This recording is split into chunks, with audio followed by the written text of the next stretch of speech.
Hey Frontline fans, welcome back to Comic Frontline fans. You're back with me, Mike Spider Slayer, getting ready to do Spider Slayer's Haul, episode number 17. That's right fans, this is the video series where each and every week I show you the comic books that I pick up.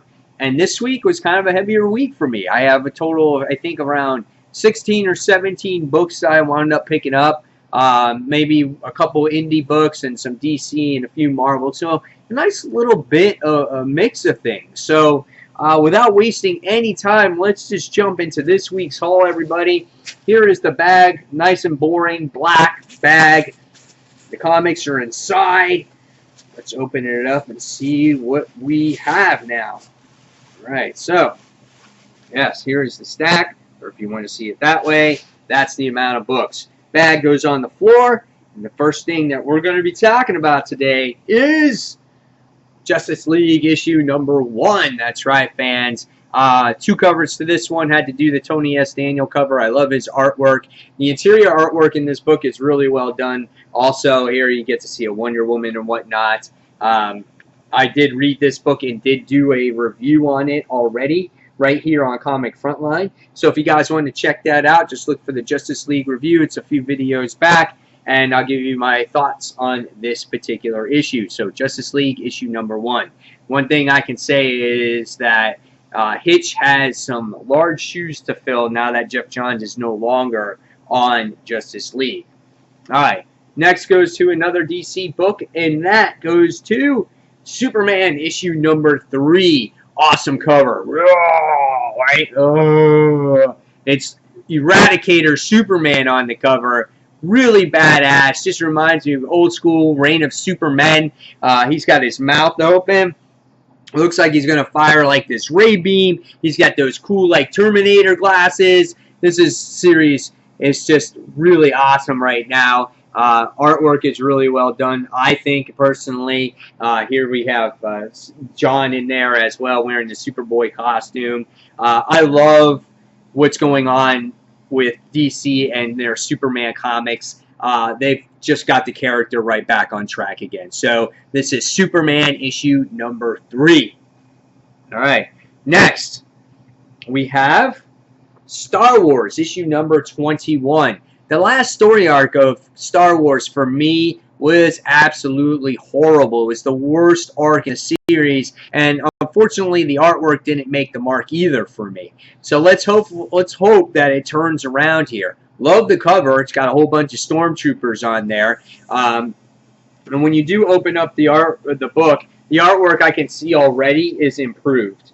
So as long as it doesn't have Afra and her little droids in the story arc, I'll be happy with that. But check that out. That's really cool. Really enjoying the artwork, just skimming through the book at the moment. Again, looks like it's all about stormtroopers. That is awesome. Let's get back on track on Star Wars. I don't want to drop it. So this is issue number 21. Alright, next we have a Civil War tie-in.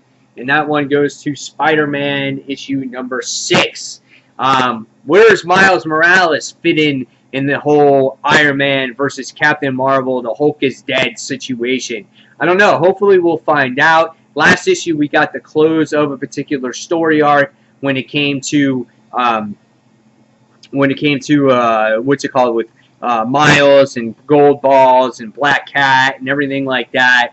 And at the last page you wind up seeing Jessica Jones taking pictures of Miles and seeing where he's going. So really cool stuff, and hopefully it touches up on that. The artwork by is not Sarah Bocelli, however, in this. It's done by Nico Leon.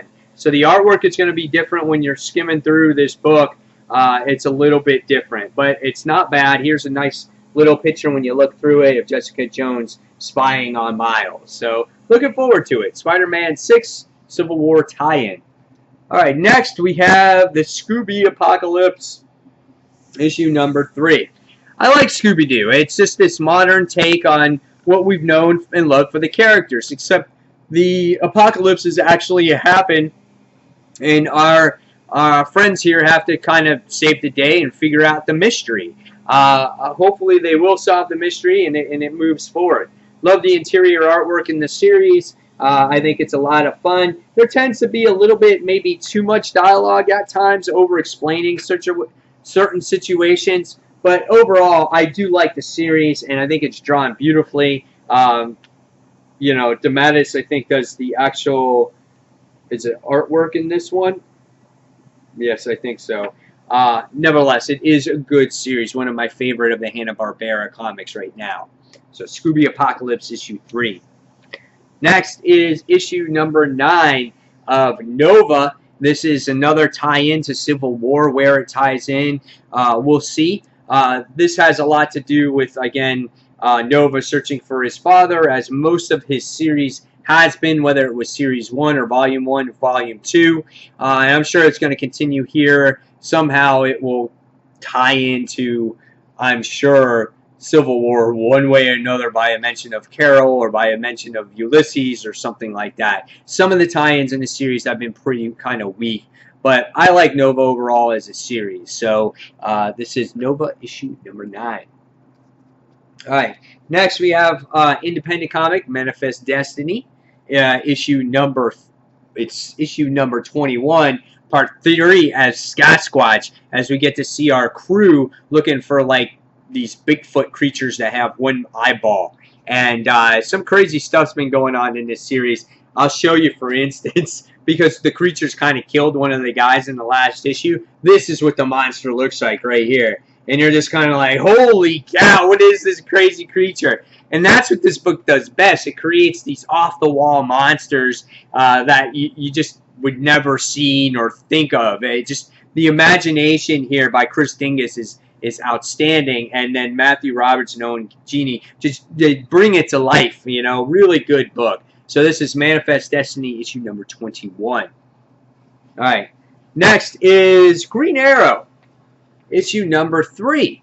I'm not sure if I'm a fan of Green Arrow yet or not. I like when Black Canary's in it. Last issue was kind of weak for me, as it seems like we've seen this stuff before. You know, we've seen Ollie get washed up on an island, and then he's got to make his way back and create an identity for himself. And kind of the same thing happened. He gets dumped off a boat. He gets shot by Shadow, and his ally, Niff or Henry, whatever his name is, finds him just randomly on rocks, and his grandmother or mother or great aunt or ancestor, whatever the hell it is, brings him back to life. I just found it very high-fetched, and it's just something that we haven't seen before. He makes his way back to the city, and it's just like, oh, I don't have anybody. Nobody knows my identity. He's only been gone for 2 weeks, so I don't know. We'll see where it goes, and this is Green Arrow, issue number 3. All right. Next is a series I can't wait to end. It's Darth Vader, issue number 23. That's all I have to say about that. I hate that book. I'm just seeing it to issue number 25. Now, what the hell is a Snotgirl? And it's going to be the title of this Spider Slayers haul this week, because I saw this cover, and I'm like, what is this? I had to, it was independent book by Image Comics. I sat there and I'm like, there's a lot of copies of it. It's just piquing my curiosity. I mean, it's this girl. She's got this green hair. And when you focus on in the book, you can see that she's got green snot coming out of her freaking nose. I'm like, Snot Girl? I'm like, here, Snot Girl. Have a tissue. Here, wipe your nose. I mean, what's going on here? And so, like, I open it up, and there is. It's just snot coming out of her nose. I'm like, that's kind of gross. I'm like, but somehow the little kid in me has got to watch this. The artwork looks pretty nice. I'm not going to lie. The girl looks gorgeous. It's just like this cutesy, like, I don't know. It looks like almost like this teenage romance comic that I'm reading here. But just the name alone just piqued my curiosity. I'm going to read it, and I'll probably do a review on it on Frontline just to let you guys know what this is about. So, yeah, Snotgirl issue number 1. Interesting. All right. Next, from DC Comics, we have Green Lanterns issue number 3. Really love Green Lanterns right now. Love Jessica Cruz more than Simon Baz. She really makes the book for me. The artwork is really well done. We got a little bit of an explanation of what that tower was and what the Red Lanterns are doing. And so there's a lot of cool things going on in this book. But this book is overall really nice to look at. And if you're a Green Lantern fan, I suggest that you guys kind of give this one a try. Here's the Red Lanterns there. They're pretty cool. So it'll be interesting to see after the story arc where this whole story goes and where the Red Lanterns fit and where the other actually Lanterns fit into this universe. So this is Green Lanterns issue number 3. All right, next we have Chew, issue number 56. Issue 60 is it, guys. And if you read Chew, you're going to miss this series. It's very well done.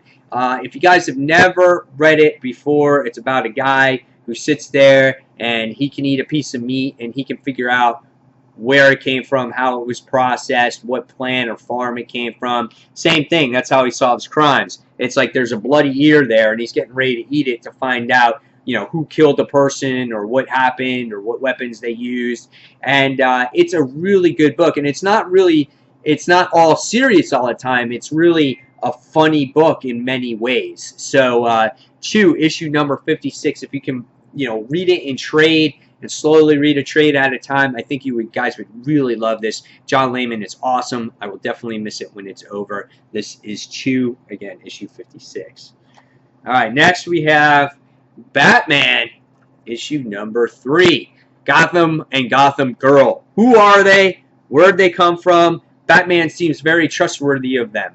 Is it the old motto, you know, keep your friends close, keep your enemies closer type of deal? Or does he truly trust these guys and feels like that they're needed to help save Gotham? So I'm not sure. I like the artwork in this book. It's done by David Finch. Check out these opening pages in here with Batman doing battle. I think it's a lot of fun. Very dark, but it fits Batman. That's the way Batman is drawn. He looks bulky, a little strong. I like it.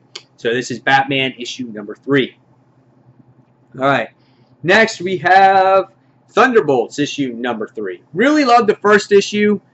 Not so keen on the second issue. We'll see where the third one goes.